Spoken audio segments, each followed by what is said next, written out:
অন্তর্বর্তীকালীন সরকার অধ্যাদেশ 2024-এর খসড়া অনুমোদন দিয়েছে উপদেষ্টা পরিষদ।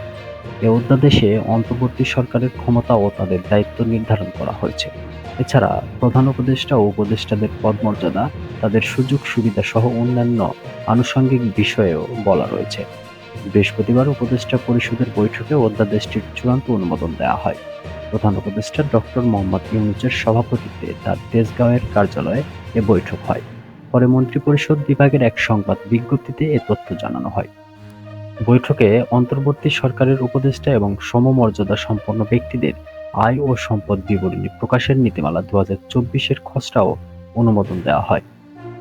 ছাত্র জনতার গণ-অভ্যুত্থানে গত 5ই আগস্ট পদত্যাগ করে দেশ ছাড়েন সাবেক প্রধানমন্ত্রী শেখ হাসিনা। পরদিন রাষ্ট্রপতি দ্বাদশ জাতীয় সংসদ ভেঙে দেন। 8ই আগস্ট অন্তর্বর্তী সরকার গঠিত হয়।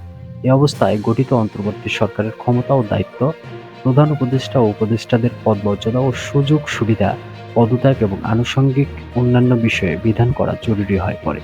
তাই অন্তর্বর্তীকালীন সরকার অধ্যাদেশ 2024-এর খসড়া চূড়ান্ত অনুমোদন করা হয়। বিজ্ঞপ্তিতে বলা হয়, অন্তর্বর্তী সরকারের উপদেষ্টা এবং সমমর্যাদা সম্পন্ন ব্যক্তিদের আয় ও সম্পদ বিবরণী প্রকাশের নীতিমালার খসড়া প্রণয়নপূর্বক উপদেষ্টা পরিষদ বৈঠকে উপস্থাপন করা হয়। সরকারের উপদেষ্টা এবং সমমর্যাদা সম্পন্ন ব্যক্তিদের আয় ও সম্পদ বিবরণী প্রকাশের নীতিমালার বিষয়ে মন্ত্রিপরিষদ বিভাগের সংবাদ বিজ্ঞপ্তিতে বলা হয়, অন্তর্বর্তী সরকারের উপদেষ্টা এবং সমমর্যাদা সম্পন্ন ব্যক্তিরা যারা সরকার অথবা প্রজাতন্ত্রের কর্মে নিযুক্ত, তারা প্রতি বছর আয়কর জমা দেওয়ার সর্বশেষ তারিখের পরবর্তী 15 কার্যদিবসের মধ্যে মন্ত্রিপরিষদ বিভাগের মাধ্যমে প্রধান উপদেষ্টার কাছে আয় ও সম্পদ বিবরণী জমা দেবেন।